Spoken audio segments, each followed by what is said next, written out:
पूज्य गुरुदेवाय नमः। ओम श्री परमात्मने नमः।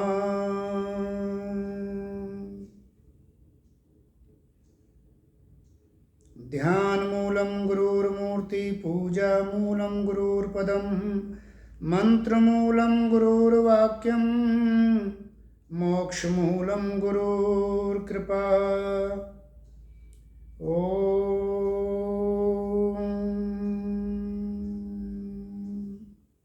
भगवत प्रेमी आत्मीजन प्यारे भाइयों बहनों,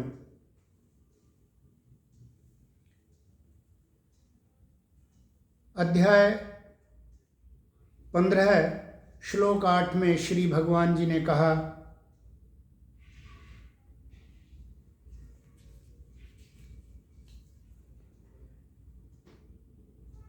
कि यह जीवात्मा किस प्रकार से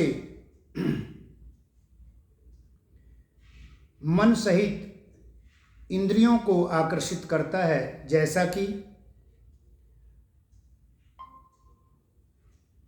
भगवान ने 7वें श्लोक में बताया कि यह जीवात्मा मेरा ही अंश है और यह मन सहित 5 इंद्रियों को आकर्षित करने वाला है। उसी को आगे बढ़ाते हुए श्री भगवान जी अब बता रहे हैं कि मन सहित 6 इंद्रियों का किस समय और कैसे यह आकर्षित करता है। इसके लिए श्री भगवान जी श्लोक 8 में कहते हैं, शरीरम यद्वाप्नोति यच्चापि उत्क्रामतीश्वर गृहीत्वा एतानि संयाति वायुगन्धानि वश्यात्। जिस प्रकार से वायु गंध के स्थान से गंध को जैसे ग्रहण करके ले जाता है, वैसे ही देह का स्वामी अर्थात जीवात्मा जिस शरीर का त्याग करता है, उससे मन सहित इंद्रियों को ग्रहण करके और जिस शरीर को प्राप्त करता है उसमें ले जाता है। कहने का भाव यह है कि यह जीवात्मा कैसे इंद्रियों और इंद्रियों के स्वामी मन तथा प्राणों के समूह के साथ, जिसे हम सूक्ष्म शरीर कहते हैं, के साथ जीवात्मा स्थूल शरीर का त्याग करता है और इसी सूक्ष्म शरीर अर्थात मन बुद्धि इंद्रियों और प्राणों के समूह यानी सूक्ष्म शरीर के साथ जब नया शरीर धारण करता है तो इन इंद्रियों सहित मन सहित जाता है, अर्थात सूक्ष्म शरीर सहित जाता है, जिसमें ये इंद्रियों का समूह, प्राणों का समूह और मन बुद्धि साथ जाते हैं। उनका साथ जाना, एक शरीर से दूसरे शरीर में जीवात्मा का जाना, इन सब मन सहित इंद्रियों को आकर्षित करना समझना चाहिए। इस प्रकार से यह शरीर के त्याग और नए शरीर के धारण के साथ इनके साथ जाता है। इसी बात को भगवान ने 7वें श्लोक में कहा कि यह मन सहित इंद्रियों को आकर्षित करता है जीवात्मा। अब वैसे तो भगवान ने पहले बता चुके हैं कि आत्मा नित्य, निर्विकार, सदैव और सर्वत्र परमात्मा की तरह व्याप्त है, फिर एक शरीर से दूसरे शरीर में कैसे चला जाता है। वहां वह आत्मा की बात कही गई, लेकिन जब आत्मा शरीर से अपना संबंध अनादि अज्ञान से मानता चला रहा है, तो वह स्थूल शरीर का त्याग करने के उपरांत भी सूक्ष्म शरीर का त्याग नहीं करता और इसी सूक्ष्म शरीर के साथ जब वह दूसरे शरीर में जाता है तो मन बुद्धि इंद्रियों के साथ जाता है। इसीलिए वह आत्मा जीवात्मा रूप में भगवान यहाँ वर्णन करते हैं, क्योंकि उसने अनादिकाल से अज्ञान जनित अपना संबंध माना हुआ है। इसलिए उसका आना और जाना शरीर स्थूल शरीर के धारण और त्याग करने से भासता है। आगे भगवान कहते हैं श्रोतम चक्षु स्पर्शनम च रसनम घ्राणमेव च अधिष्ठाय मनश्चायं विषयानुपसेवते। यह जीवात्मा श्रोत्र कान, चक्षु आँख और त्वचा को तथा रसना वाणी, घ्राण और मन को आश्रय करके अर्थात इन सब के सहारे से ही विषयों का सेवन करता है। यानी कि ये संसाधन है जीवात्मा के। जो जीवात्मा की आसक्ति है भोग की, संसार के जो भोग की आसक्ति है, वह इस संसार को किस प्रकार से भोग करता है? तो जीवात्मा के ये भोग के साधन हैं जो भगवान ने ज्ञानेंद्रियों के नाम लिए। कान, आँख, नाक, घ्राण और त्वचा, पांचों ज्ञानेंद्रियों में ही से हमें कर्मेंद्रियों, मन, बुद्धि, ये समस्त जो प्रकृति प्रदत्त हैं, यही स्थूल शरीर में जीवात्मा के भोग के साधन हैं। जब जीवात्मा का समस्त इंद्रियों का जो प्रवाह है वो बाहर की तरफ, बाह्य जगत की तरफ होता है, अर्थात जब आसक्ति रहती है भोग की तो वह इसके लिए प्रयत्न करता है। मन ज्ञान का ग्राह्य है, ज्ञान को ग्रहण करता है और उस ज्ञान के बल पर प्रयत्न करता है, और ज्ञान और प्रयत्न दोनों ज्ञानेंद्रियों, कर्मेंद्रियों से संसार के भोग में से तृप्त होने का प्रयास करता है यह जीवात्मा। तो भगवान ने कहा कि उन्होंने ज्ञानेंद्रियों का नाम लेके इसमें समस्त इंद्रियों को हमें समझना चाहिए कि जो श्रोत्र हैं, कान है, चक्षु है, त्वचा है, रसना है अर्थात जिह्वा, वाणी और घ्राण अर्थात नासिका, इन सब के द्वारा ही यह विषय भोग करता है जीवात्मा। अब क्योंकि जीवात्मा तीनों गुणों से संबद्ध रहता है, जब वह अपना संबंध प्रकृति से मान लेता है तो प्रकृति उन्हें तीनों गुणों से संबंध रखती है। वह एक शरीर को छोड़कर दूसरे शरीर में जाने वाला और शरीर में रहकर भी विषयों का सेवन करने वाला कहा गया। अब इन सब को जानते हुए भी वह जानता है, फिर भगवान कह रहे हैं कि ये सब जानता है वो, यानी कि स्वयं का स्वरूप ऐसा है, वह निर्विकार है, निर्लिप्त है। आत्मा स्वरूप, आत्मा का शुद्ध विशुद्ध स्वरूप जो है वो किसी भी आसक्ति से, भोगाशक्ति, कर्माशक्ति, आसक्ति से परे है। यहाँ तक कि सत रज तम गुणों से भी परे जाने का जो प्रयास है वो निर्लिप्त है, परमात्मा का अंश है, नित्य है, आनंद स्वरूप है, शांत स्वरूप है। परंतु क्योंकि उसने इसको अपना संबंध मान लिया है और उसकी संसार भोग में आसक्ति बनी हुई है, ये सब होने पर भी, जानने पर भी वह अपने आप को नहीं जान पाता। अर्थात जो विवेक है, ज्ञान है, आत्मज्ञान, उसको उसमें प्रकट अंतर हृदय में नहीं हो पाता। इसी बात को भगवान आगे कहते हैं कि कौन इसे नहीं जानता। इस बात को समझाने के लिए श्लोक 10 में भगवान कहते हैं, उत्क्रामंतम स्थितम वापि भुंजनाम वा गुणान्वितम विमूढ़ा नानुपश्यन्ति पश्यन्ति ज्ञान चक्षुष। शरीर को छोड़कर जाते हुए को अथवा शरीर में स्थित हुए को अथवा विषयों को भोगते हुए को, इस प्रकार तीनों गुणों से युक्त हुए को भी अज्ञानी जन नहीं जानते। केवल ज्ञान रूप नेत्रों वाले विवेकशील ज्ञानी जन ही इसे तत्व से जानते हैं।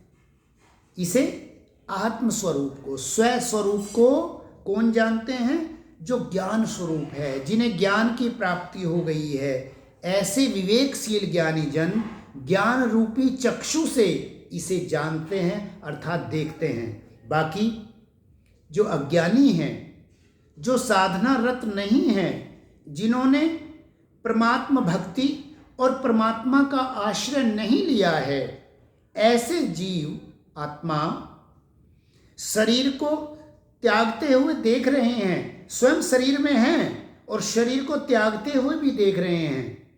दूसरे व्यक्ति को शरीर त्याग के जा रहा है, लोग कहते हैं जीव चला गया, शरीर का त्याग हो गया। स्वयं को व अन्य को शरीर में रहते हुए भी देख रहे हैं और संसार का भोग अंततः दुख देने वाला है, यह सब भी अनुभव भी कर रहे हैं। यह सब होते हुए भी जो वास्तविकता है, जो सत ज्ञान है, जो आत्मज्ञान है, उसको न जानने के कारण वह इसको नहीं देखते, अर्थात आत्म स्वरूप को नहीं जानते। इसलिए वे इस आवागमन चक्र से के बंधन से कभी भी छुटकारा नहीं पाते।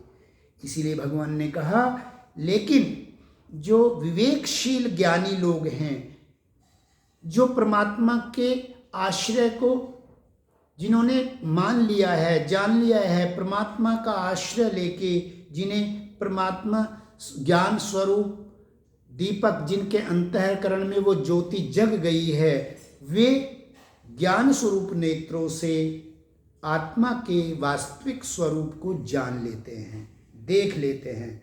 आत्मा वास्तव में प्रकृति से सर्वथा-अतीत शुद्ध बोध स्वरूप और असंग है, ऐसा वे समझते हैं। लेकिन अज्ञानी जन ऐसा नहीं मानता, क्योंकि वो जीवात्मा प्रकृतिस्थ पुरुष है, प्रकृति के साथ उसने संबंध जोड़ा हुआ है।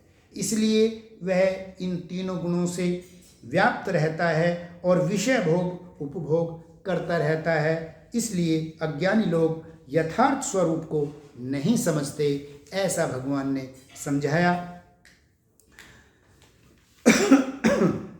श्लोक 11 में भगवान कहते हैं, यतन्त योगिन चैनं पश्यन्ति आत्मनि अवस्थितं यतन्तोऽपि कृतात्मनो नयनं पश्यन्ति अचेतस।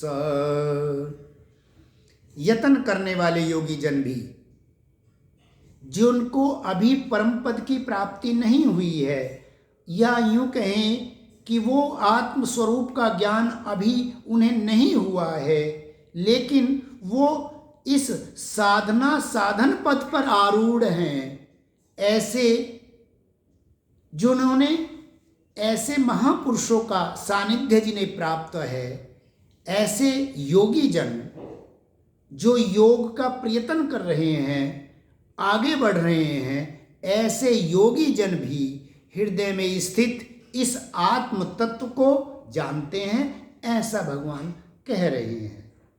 किंतु जिन्होंने अपने अंतःकरण को शुद्ध नहीं किया, ऐसे अज्ञानी जन तो यत्न करते रहने पर भी इस आत्मा को नहीं जानते। यानी कि यत्न तो वो भी कर रहे हैं, एक वो हैं जिन्होंने परमात्मा भक्ति से परमात्मा के नाम से, साधना से, अर्थात साधना का तात्पर्य है मन और इंद्रियों को अंतर्मुखी करके इनको संयमित कर लिया हो तथा परमात्मा का आश्रय लेके परमात्मा भक्ति से रत रहता हो। एक वो है और उनका अंतरात्मा विशुद्ध है, क्योंकि यही कहा कि जो साधना परमात्मा के भक्ति करता है, परमात्मा के नाम से लग जाता है, तो इससे होता क्या है कि भक्ति से अंतःकरण में निर्मलता आती है, पवित्रता आती है। उसका तम और राजस गुण उससे दूरी होता जाता है और वो सात्विक गुणों से परिणित हो जाता है, पूर्ण हो जाता है और अंततः सात्विक गुण को भी त्याग के वो अपने परम पद परम पिता परमात्मा की प्राप्ति कर लेता है। तो एक तो वो जन जो विशुद्ध अंतःकरण वाले हैं, भगवान कहते हैं वो भी अपने अंतर में इस स्थूल शरीर के हृदय में स्थित आत्मा तत्व को जान लेते हैं। लेकिन जिसका अंतःकरण शुद्ध नहीं है, लेकिन क्रिया मात्र साधन कर रहे हैं और लेकिन अंतःकरण की अभी शुद्धि है नहीं, वे अज्ञानी जन हैं और वे यत्न करने पर भी इस आत्म तत्व को नहीं जान पाते, नहीं देख पाते। इस प्रकार से जीवात्मा को परमेश्वर का सनातन अंश बतलाकर भगवान 11वें श्लोक तक अपने स्वरूप, स्वभाव और व्यवहार का वर्णन किया। अब श्लोक 12 में भगवान स्वयं के यानी ऐश्वर्य के सहित अपने स्वरूप का वर्णन करते हुए 12वें श्लोक में भगवान कहते हैं, यदादित्यगतं तेजो जगद्भाष्यते अखिलम् यत् चंद्रमसि यच्चैग्नौ तत्तेज विद्धि मामकम्। सूर्य में स्थित जो तेज संपूर्ण जगत को प्रकाशित करता है, जो तेज चंद्रमा में है और जो अग्नि में है, उसको तू मेरा ही तेज जान। अब भगवान ने पहले जीवात्मा के विषय में कि किस प्रकार से जीवात्मा शरीर से आसक्ति जब संसार में उसका रहता है और शरीर त्याग करता है, तो किस प्रकार से वे सूक्ष्म शरीर अर्थात प्राण समूह, मन, बुद्धि और इंद्रियों सहित दूसरे शरीर में जाता है। ये भगवान ने जीवात्मा और आत्मा का स्वरूप समझाया। अब भगवान स्वयं का ऐश्वर्य, स्वयं का स्वरूप बताते हैं कि जो ये सूर्य में तेज है, जो चंद्रमा में ये ज्योति है, जो चंद्रमा में अमृत तत्व है, जो समस्त वनस्पतियों का पोषण करता है, अन्नाद को शुद्ध करता है, वह अमृतमयी ज्योति जो चंद्रमा की है, तथा अग्नि में जो प्रकाश तेज है, वह उस सब इन सब तेज को, इन सब प्रकाश को तू मेरा ही अंश जान, ऐसा अपने स्वरूप को भली भांति सहजता से अर्जुन को समझाते हुए भगवान कह रहे हैं। आगे भगवान कहते हैं कि ये जो कुछ भी प्रकाश स्वरूप है, तेज स्वरूप है, ये मेरा ही अंश है, इसे तू मेरा ही तेज जान। अर्थात मेरा ही तेज जान, परमात्मा और परमात्मा का तेज, चाहे प्रकाश, परमात्मा के गुण, परमात्मा की लीला, जब हम परमात्मा से संबद्ध होते हैं प्रकृति में, ब्रह्मांड में, संसार में, तो हम अनायास ही हमारा सतत परमात्मा से संबद्ध बना रहता है। यही बात, एक ही विषय को भगवान विभिन्न विभिन्न रूप से और विस्तार से समझा रहे हैं, बड़े सुंदर से। यानी कि जो भी प्रकाशित स्वरूप है, तेज स्वरूप है, वह मेरा ही तेज है, ऐसा तू अर्जुन जान ले। और गां विषय च भूतानि धारम्यहम् ओजसा पुष्णामि चौषधि सर्वा सोमो भूत्वा रसात्मक। और मैं पृथ्वी में प्रवेश करके अपनी शक्ति से समस्त भूत प्राणियों को धारण करता हूं और रस स्वरूप अर्थात अमृतमय चंद्रमा होकर संपूर्ण औषधियों को अर्थात वनस्पतियों को पुष्ट करता हूं। पहले भगवान ने बताया कि ये जो चंद्रमा ज्योति है, जो सूर्य तेज है, अग्नि तेज है, अग्नि प्रकाश में जो प्रकाश स्वरूप है, ये मेरा ही है और मैं किस प्रकार से इस सृष्टि को, अनंत कोटि ब्रह्मांड को धारण करता हूं। तो भगवान कह रहे हैं, अब क्योंकि पृथ्वी पर हैं तो क्या कहते हैं, मैं पृथ्वी में प्रवेश करके धारयामी धारण करता हूं। किनको? समस्त भूत प्राणियों को, समस्त भूतों को धारण करता हूं और वनस्पति में जो औषधि स्वरूप, जो रस स्वरूप है, वे मैं ही हूं। और वो कैसे? चंद्रमा में अमृतमय चंद्रमा होकर, क्योंकि ऐसा मानते हैं हमारे सनातन में कि चंद्रमा से ही समस्त वनस्पतियों का पोषण होता है और उसमें जो तत्व रूप औषधियां हैं, अन्न है, उनको पुष्ट जो करता है वह, यानी कि जो पालना का, जो विष्णु स्वरूप होकर जो पालन करते हैं सृष्टि का, वो अमृत में चंद्रमा होकर संपूर्ण औषधि अर्थात वनस्पतियों को भी पुष्ट करता हूं। कहने का तात्पर्य है कि परमात्मा ही हैं जो समस्त जीवों को पृथ्वी की धारणा शक्ति से धारण किए हुए हैं और वो समस्त वनस्पतियों के का जो होना है वह भी परमात्मा की तेज से ही है। और भगवान अपने होने का आगे विस्तार से वर्णन करते हुए कहते हैं, अहम वैश्वानरो भूत्वा प्राणिनां देहमाश्रितः प्राणपान समायुक्तः पंचाम्यन्नं चतुर्विधम्। भगवान कह रहे हैं, मैं ही सब प्राणियों के शरीर में स्थित रहने वाला प्राण और अपान से संयुक्त वैश्वानर अग्नि रूप होकर 4 प्रकार के अन्न को पचाता हूं। 4 प्रकार का अन्न क्या? अर्थात जो चबाकर खाने वाला, जिसे हम भक्ष्य, निगलने वाला, जिसे हम निगलते हैं, भोज्य, चाटने वाला, चटनी इत्यादि को लेह्य, और चूसने वाला। तो इस प्रकार से 4 विधि से जो हम भोजन ग्रहण करते हैं, इसको भी वह प्राण और अपान स्वरूप होकर जो अग्नि उत्पन्न होती है हमारे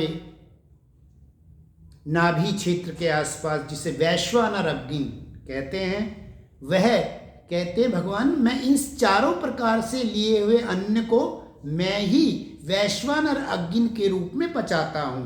क्यों?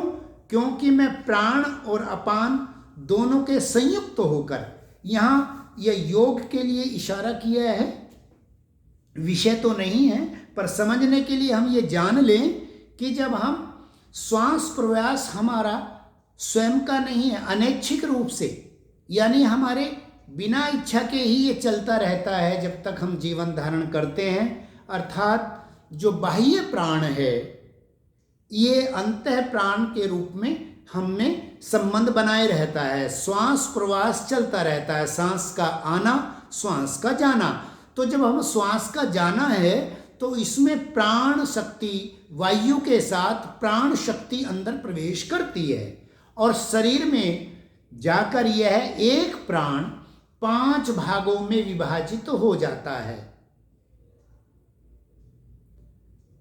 प्राण, व्यान, समान, उदान आदि 5 भागों में विभक्त होता है। नाभि से नीचे वाले प्राण को अपान और श्वास से जाने वाले को प्राण। एक ही प्राण के 5 नाम हैं, उनमें से एक उसका उपभाग प्राण भी है, यानी प्राण का एक तो प्राण समूहिक 5 का, यही प्राण अंदर जाके भागा तो उसका एक उपभाग प्राण। व्यान, समान, उदान, ये विभाग हो जाते हैं। 5 विभाग में प्राण बट जाता है। 5 का शरीर में अलग अलग कार्य है। एक विशिष्ट बात यह है जो हम प्राणायाम पे जो जोर देते हैं कि भाई गायत्री जाप करने से पहले थोड़ा सा ही सही लेकिन प्राणायाम करना चाहिए, उसका बंधु यही विषय है कि जब हम श्वास के साथ हमारा प्राण जाता है, लेकिन जब हम बहुत गहरा श्वास लेते हैं तो यह श्वास नाभि तक जाए तो नाभि में क्या होता है, यह श्वास हमारी समस्त जो ज्ञान नाड़ी हैं उनमें प्रवाहित होके हमारे ब्रह्मरंध्र तक पहुंचता है। साथ ही नाभि तक जो अपान वायु है उससे इसका मेल होता है। जैसे ही प्राण का और अपान का मेल होता है तो एक विशिष्ट अग्नि पैदा होती है जिसको वैश्वानर अग्नि श्री भगवान ने कहा कि वैश्वानर अग्नि जो चारों अर्थात खाए हुए भोजन को पचाता है और उनको अपान क्या करता है, जो बहुमूल्य नहीं है, शरीर के योग्य नहीं है, उस बचे हुए अन्न को भी त्यागता है। क्योंकि अपान का काम त्यागना है, पुष्ट करना है और धारण करना है। इसलिए अपान का संबंध धारण शक्ति से है अर्थात पृथ्वी से है, जबकि प्राण लेने हुए प्राण को जो कहते हैं ना गहरा श्वास ले और नाभि तक ले, उसका संबंध हमारे ब्रह्मरंध्र से है, ऊर्ध्वा गति है उसकी। और वो कैसे गति है, वो हमारी ज्ञान नाड़ियों से प्रभाव उसका होता है। इसलिए गहरे श्वास की बात की जाती है, प्राणायाम की बात की जाती है। ये विषय से थोड़ा हटके हो गया, लेकिन ये जानना चाहिए, यानी कि प्राण और भगवान ने क्योंकि यहाँ आया, ये पहले भी आया, भगवान ने जब योग समझाया, जब अर्जुन ने प्रश्न किया था तो उसमें योग में भी समझाया था कि अपान, प्राण और अपान को एक करके और हमें ध्यान में बैठने की विधि भगवान ने समझाई थी। यहाँ भी भगवान ने बड़े सुंदर से कहा, सहजता से कहा कि मैं सब प्राणियों के शरीर में स्थित रहने वाला प्राण और अपान से संयुक्त वैश्वानर अग्नि रूप होकर 4 प्रकार के अन्न को पचाता हूँ। आज के लिए इतना ही, शेष फिर ओम।